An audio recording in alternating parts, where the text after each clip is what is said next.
If you pee your pants every now and then, not normal. Not normal. If you're giggling, having a laugh with your friends, you're listening to our podcast, and you're like, oh, Amanda and Hannah are so funny. They're talking about the dating life in Chicago. Ha ha ha. If you're laughing, you start so peeing hard. your pants, that's not normal. Welcome to Pelvic POV with your hosts and doctors of physical therapy, Amanda Neary and Hannah Meyer. Hey, pelvic freaks. Welcome back to another episode of Pelvic POV. Where you're freaks for us and we're freaks for your pelvis, baby. What's up, Hannah? What's up with you? It's been a very nice fall, hasn't it? Mm-hmm. We're having a fit girl fall. I've been walking so much because we've had the most gorgeous Chicago fall. We had like one rainy day last week. And aside from that, it's been like 70, between 60 and 70. Just like really nice weather. Yeah. We're literally talking about the weather. And why are we doing that? I don't know. We've been getting into our Pilates mode after our Pilates podcast. And I've been starting my pole lessons. And that's fun. I have a bunch of bruises on my legs. Yeah, but it's hot. It's so fun. I love it so far. I'm ready to do some tricks. Fit girl fall. Fit girl fall, I guess. Me and Amanda were talking about this show we've been watching on Netflix. Well, I watched it on Netflix first, and I was like, you have to watch it. What was it called? Well, everyone's been talking about it. Nobody wants this. Yeah, nobody wants this. The little rom-com show with Kristen Bell and Adam Brody. And I didn't know who Adam Brody was before this. I'd never watched The OC. Oh, wow. Yeah, but I'm in love with him now. He was an awakening for many. But I watched the episode because the girls have a podcast about sex, and I was like, Amanda, you have to watch this show. It's actually surprising because you were the first one that was like, you have to watch it. They have a podcast about sex, but everyone else that told me to watch it didn't bring that up, and I'm like, that's like the main reason I would watch this show. Yeah, and then it was like also them just like going on Hinge dates and like not having like love experiences, and all of a sudden she meets a rabbi. Yeah. And I was like, damn, I need to find a rabbi, I guess. She has a new goal out here. No, it's cute. I watched all of it in one night. I spent a little Friday night in. I have some qualms with the show. Okay. Qualm number one. I feel bad for the ex in it. Oh, yeah, this is a spoiler alert. Yeah, no, I felt that too. I like her. It's hard. I like at the end though how they like Kristen Bell, I forget what her name is in the movie.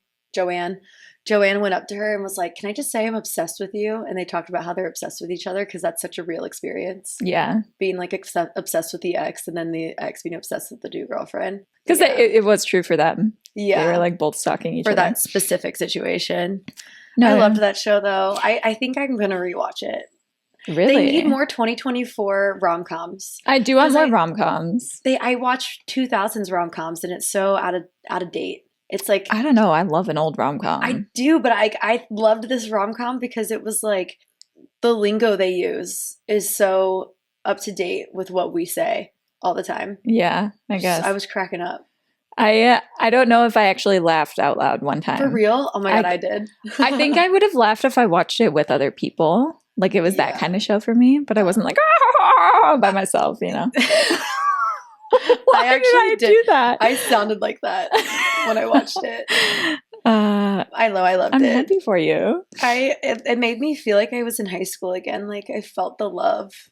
It was cute. And they're coming out with season 2. It was cute. I mean, I like all the actors in it. It was fun. Yeah, it was so good. Also, have you watched the new season of Love is Blind yet? No. You have to because we have so much to talk about. I do. Need to.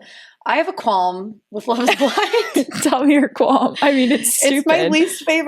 It's my least favorite reality show because it gives me the ick so hard. Girl, what? It's ridiculous. How could it be your least favorite? Because every time they meet, I'm just like, oh. No, it is horrifying. In person, I'm like, oh God, I just like, I hate it. I have so many things to mention. I've seen to say about this season specifically. I've seen the clips. Interesting, but there's much more to discuss. So if you watch it, let me know. I will.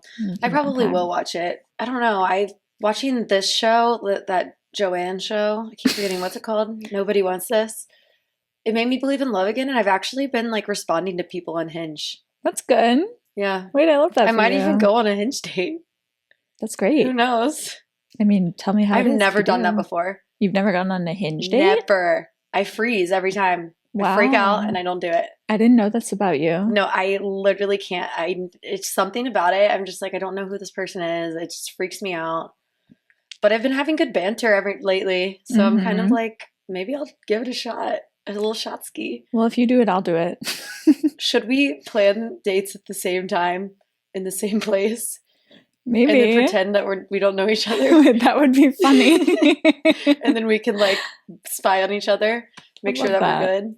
I'd love that. I want to have that kiss that Joanne and the rabbi had.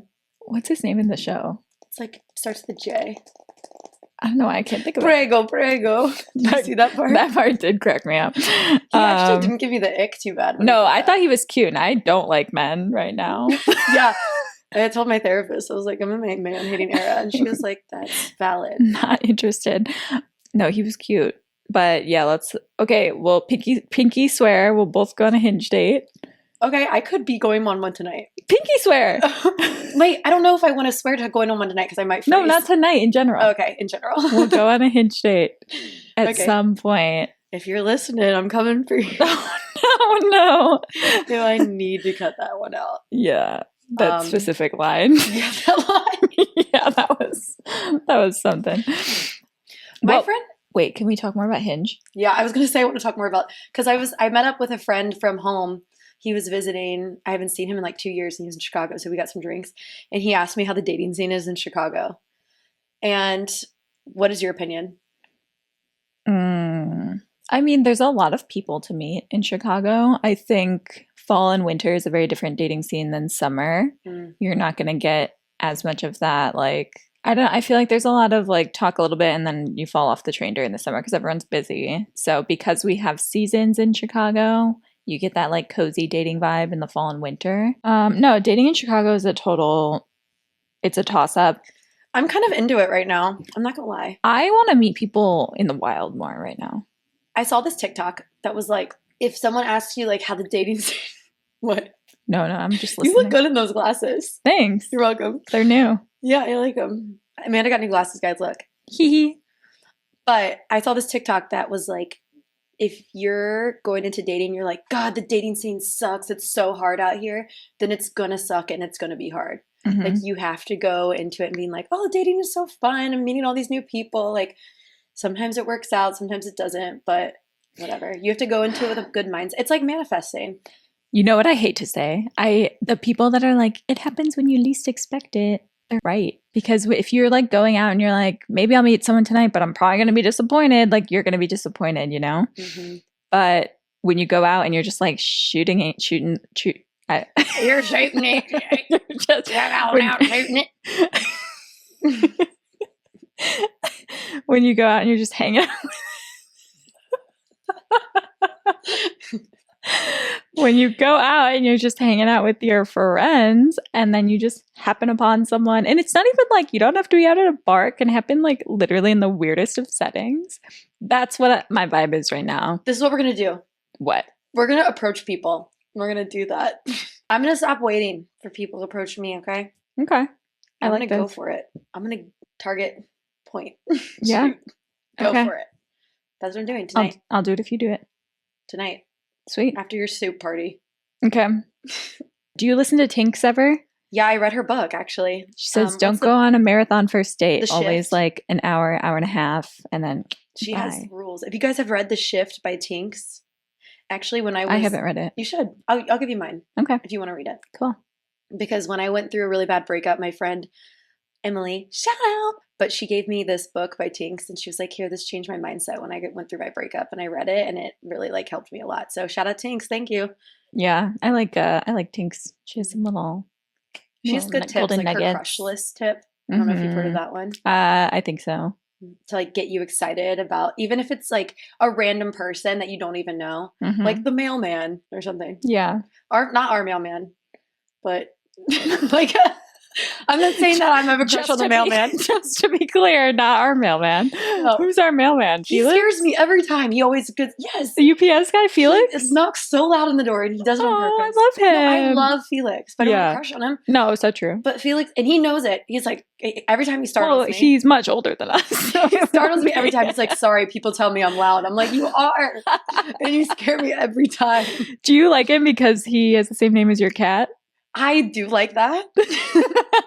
But I also like bantering with him when he comes in. Yeah, he's fun. He's a good vibe. Anyway, shout out Felix. Mm-hmm. We love you. All right, should we get into what the heck we're talking about today? Yeah. Okay, so today we want to touch on a topic because a while back, if you listen to our Don't Break the Seal episode, we talked about urge incontinence and that feeling of needing to rush to the bathroom for fear of not getting there in time or leaking on the way, whatever that urge is. And today we wanted to touch on stress incontinence, which is another type of incontinence. So the difference between these two is that stress incontinence is the leaking of urine with increases in intra-abdominal pressure. So that often looks like leaking when you sneeze, laugh, cough, lift weights, run, anything you want to add. Exercise, jump, on trampoline, any of the above. hit a volleyball. And what actually happens to the pelvic floor when you increase that pressure is if you're not coordinating well, / if you have weakness, why did I say slash? If you're not coordinating well or in the presence of weakness in the pelvic floor, you can have a relaxation or pushing out of those muscles instead of that contraction and drawing in that we want from the pelvic floor. That should be an automatic mechanism, and that can result in leaking of urine. So the actual fullness of the bladder sometimes matters in this case, sometimes doesn't. It depends on your pelvic floor's weakness or lack of coordination. And yeah, that leaking can range from anywhere from a dribble to a full accident in some cases. So this is a very common thing that we treat. It is not normal in any circumstance. Some people think that during pregnancy and postpartum, it's normal to have leaking of urine with coughing, sneezing, any of these things we just listed. And it is actually never normal. So that's my first takeaway from this episode. Mm-hmm. If you pee your pants every now and then, not normal. Not normal. You're giggling, having a laugh with your friends. You're listening to our podcast, and you're like, "Oh, Amanda and Hannah are so funny. They're talking about the dating life in Chicago." Ha ha ha! If you're laughing, you start so peeing your pants. That's not normal. And I will say, I think it specifically applies to like friends our age, because so many of my friends are like, "Hey, is this normal?" And it's just like, I laugh so hard I pee. And that's the comment I'll get from a ton of people. And I'm like, no, it's not normal. When people come in and they're coming in for something else, like patients come in for a different diagnosis, and then I still screen their urinary symptoms. And I say, like, do you ever like leak when you cough, laugh, sneeze, something? She's like, yeah, but every now and then, but like not a lot. Like it's totally fine. And I'm like, no, this is something we can fix. Yeah. Let's get on this horse. Yeah. And even if it isn't, there's a lot of impact that this can have on someone's life. But even if it isn't something you're actively stressed about, if it's like that only happens to me once a year kind of thing, it might just be the case that like a little bit of education on that topic fixes that once a year issue anyway. So we might as well explore that in pelvic floor therapy and see if it is something that a little bit of education or just the changing the way we do something ever so slightly can fix. You sound so intelligent with those glasses. I sound intelligent with the glasses? Like, I'm like, yeah. Oh my gosh. Harder. Am I better than everyone? Yeah. Woo! I'm just like, I like believe everything you're saying because you put glasses on. Incredible. Oh my gosh, I might start wearing these at work. Doesn't matter your education. You wearing glasses, I trust you. Yeah, I mean, it is the most important thing about me. All right. These glasses make me qualified. So if you hear us say incontinence, that is literally peeing your pants, or even not full on accident, but just like a few drops of like pee coming out or something like that. That still counts as urinary incontinence, which we can fix. Yeah. So we're specifically talking about stress incontinence, but urge incontinence, go back to that don't break the seal episode, because that is when you have to rush to the bathroom and end up leaking because you can't get there in time. That's because of that urge that you're feeling. Very different mechanism, and we talk about that in that episode. So for stress incontinence, the biggest thing I'll hear he beep beep beep beep beep boop boop. So true. I don't know why I did that. The biggest thing we hear people say is, "Oh, I just have a small bladder." Yeah. Mm-mm. I Mm-mm. have a weak bladder. Oh, that's one I hear a lot. Yeah. You don't have a Bladder. weak Yeah. bladder. The bladder is an involuntary muscle. The muscle that contracts when you urinate is actually your detrusor muscle. It is not your bladder, which is an organ, and that allows for the release of urine. So your bladder itself is not weak. Your bladder has a certain capacity that it fills to, and it sends a stimulus up to the brain, which then stimulates that muscle to engage to go to the bathroom. That's what's happening. Your pelvic floor maintains continence. It's one of the main functions of the pelvic floor, which we have also talked about in a previous episode. But when you have dysfunction in your pelvic floor, it can struggle to maintain continence. So if you have these increases in pressure and you have pelvic floor dysfunction, that's when you can result in leaking of urine. Mm-hmm. So you could have weakness in your pelvic floor. You could have too much tension in your pelvic floor muscles, causing some weakness because your muscles aren't engaging appropriately because they're too tight. There could be issues with not coordinating with your breath properly if you're leaking with lifting heavy weights or something like that, or just lifting in general. Like lifting a box or something and you like leaked, or you like turned to lift something really quickly and you had some leakage. It could be some issue with like not breathing correctly, so we can retrain how your pelvic floor muscles coordinate with your breath when you come to PT. There's so many things you can do, and it depends on how your pelvic floor muscles are functioning, which is done by an internal assessment by a pelvic floor PT. Yeah, come see us. So come see us. And we talk a lot about what is actually going on, but what patients will come in and say is that they actually have a very large emotional impact from having this leaking. I have had people come in like 6, 7 years postpartum that have been leaking since they gave birth, and they've had this dysfunction. And because of things that either older generations have told them or their peers saying things like, oh, well, you had a baby, it's common to be leaking, they didn't think that this was something that they needed to get care for. So then coming in, they're like, you know what? I've reached my breaking point. I want to be able to like go out with my friends and dance and do these things without leaking every time I laugh or sneeze. It's really frustrating. It's embarrassing. I don't want to be doing that.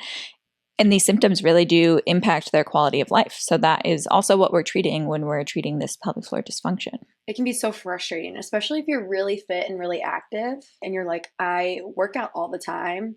Why am I still having leakage? It can be really frustrating. But I got emailed this stat recently and it says, well, it's kind of a big range. Did I tell you this stat? No. Oh, buckle up, Buttercup. I'm buckled in. Are they right? So it's on female athlete stress incontinence. So this is the stat. 28 to 80% of all female athletes experience urinary incontinence. Okay. That's a really big range for one. Yeah. But also up to 80%. It's super common. And the 80% is probably sport specific too, would be my guess. A large population that I have personally treated in Chicago that struggles with this is powerlifters and athletes who have these really fast increases of intra-abdominal pressure. So if you think of like the sprinting of weightlifting, they're doing these things as quick as possible. And there has to be a lot of strength, stability, and coordination involved to help maintain that continence if they're fatigued and have pelvic floor dysfunction. And the people I end up seeing are typically female athletes.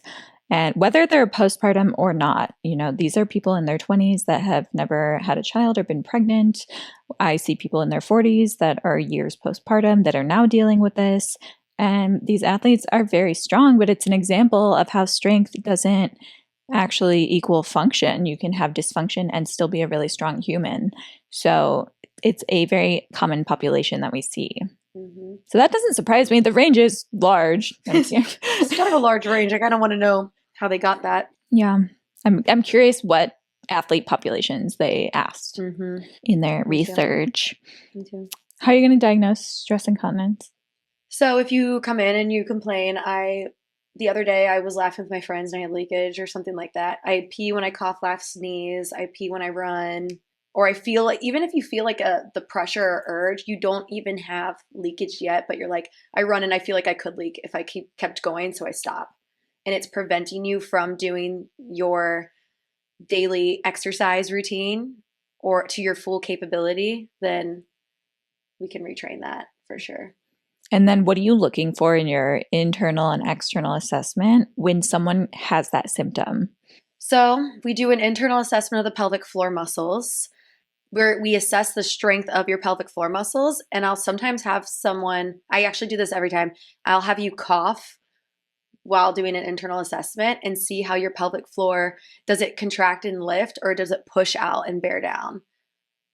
And usually it will be pushing out and bearing down if you're having those symptoms. So then we retrain that with a technique called the knack technique. Mm-hmm. So obviously I can't have you like sneeze on command when I'm doing internal work with you. So I train it with a cough. So I'll have people squeeze before they sneeze or squeeze before you cough or something like that. You do a Kegel before you have a cough or sneeze. You hear that, people? This is the main condition that we actually prescribe Kegels for. So if you're someone that has heard that as a buzzword associated with pelvic floor therapy, this is probably where that came from. People associate it with weakness generally, but we're more so using it to help with coordination and help maintain continence during those specific things that cause leaking. So it's like voluntarily engaging the pelvic floor. It's retraining that. So then eventually when you have a cough or a sneeze, your pelvic floor will do that automatically and you won't have to think about it. And people will come back the next visit and be like, oh, I tried my best, but it doesn't happen every time. But the more and more you do it, eventually it'll get easier. I will assess patients who have a 0 out of 5 Kegel strength where I just don't feel any engagement at all.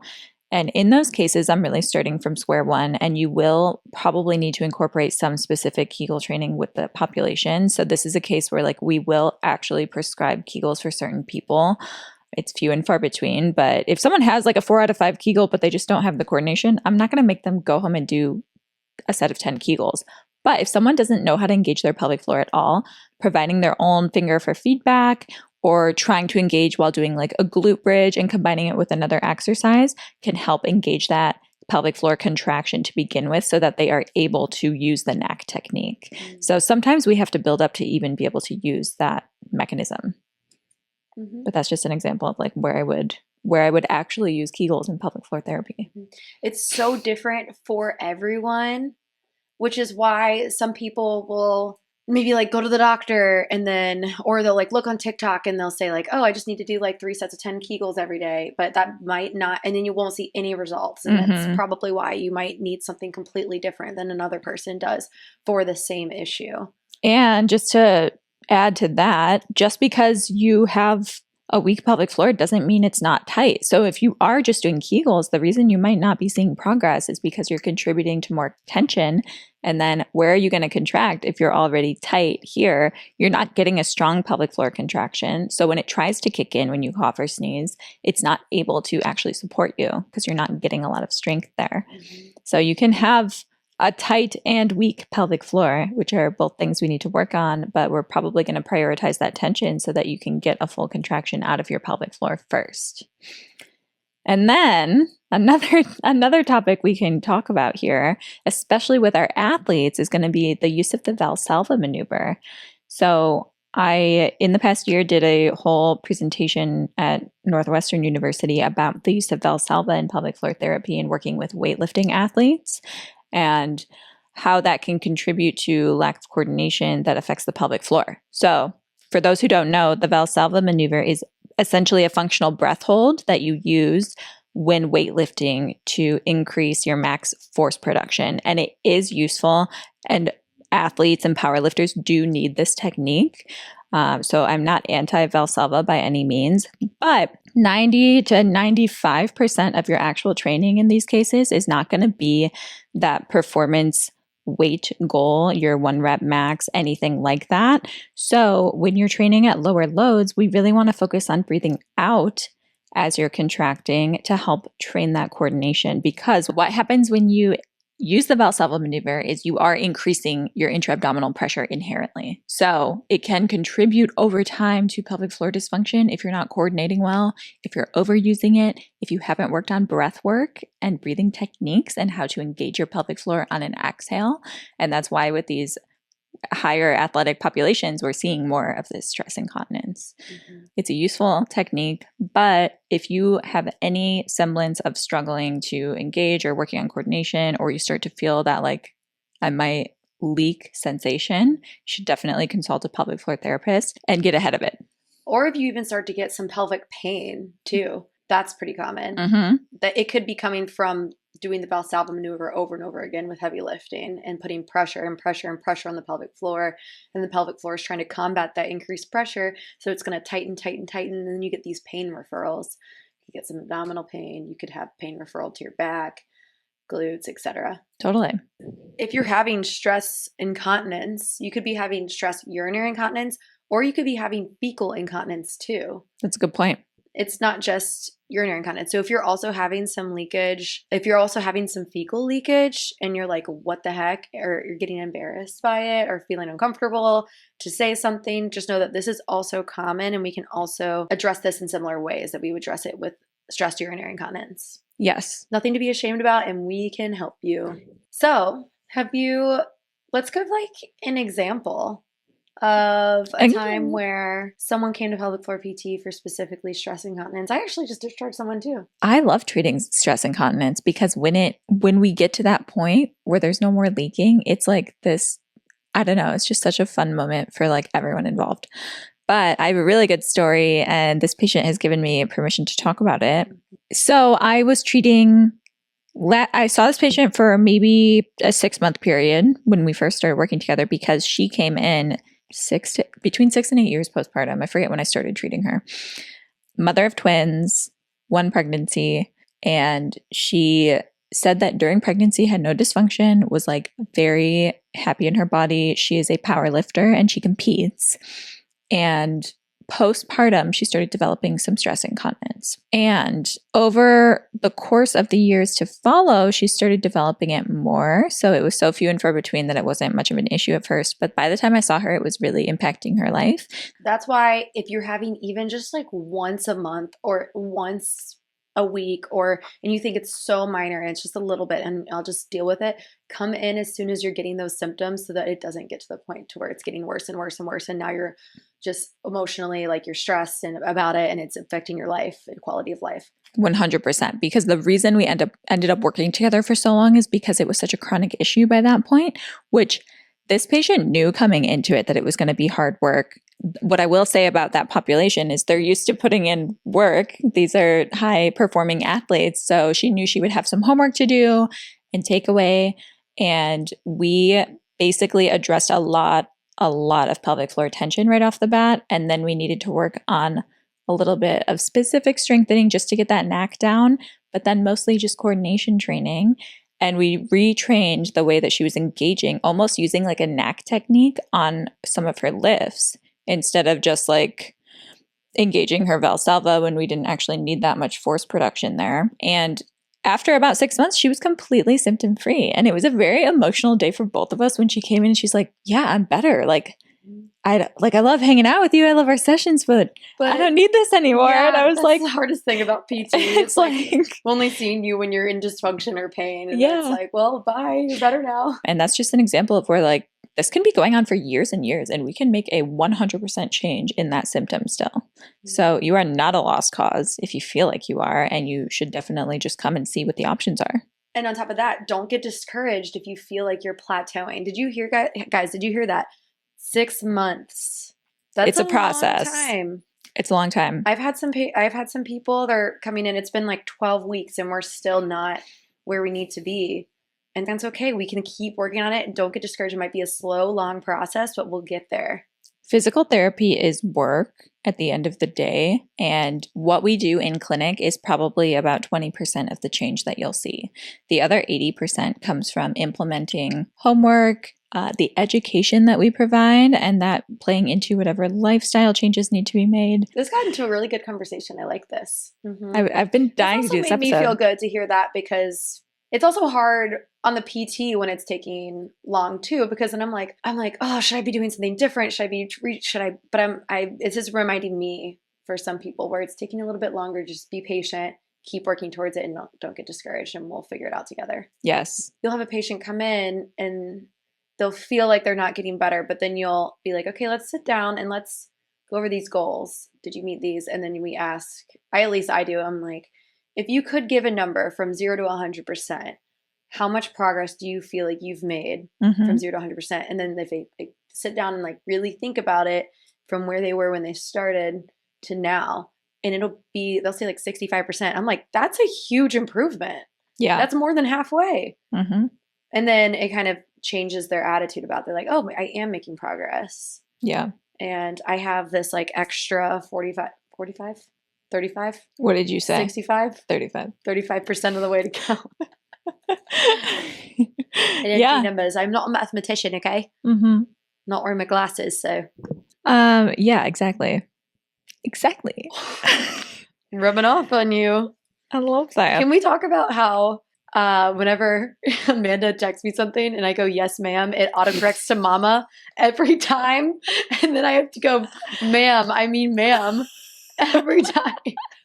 It is so funny. Why am I calling you mama? I'm like, girl. What was the other day? It was like 3 of them. It was like man and then mama and then ma'am. Yes, man, mama, ma'am. It was so good. But yeah, that's stress incontinence in a little nutshell. We'll probably do another episode on this at some point. So let us know what questions you have. If this brought up anything that you're like, oh, I can relate to that, or I want them to talk about this specific incident with stress incontinence that we didn't talk about, let us know, because we can talk about how we would treat that as well. If you're postpartum and you're coming to pelvic floor PT and you don't think you have stress incontinence, and you're like, I'm totally good, I want you to go home and do jumping jacks first before you stop coming to pelvic floor PT. See if you have leakage. Or jump rope or something like that. Something that's like a bunch of jumping, pop, pop, pop. A lot of the times people will find out that they have leakage after. So I always, before someone's last visit, I'm like, yo, let's do some jumping jacks just to make sure. Make sure you're following us on social media at Pelvic POV. At the link in our bio, you can find our episode links and you can sign up for our newsletter for exclusive insights into our episode and releases. All right, guys. Thanks for listening, Pelvic Freaks. Bye, Pelvic Freaks.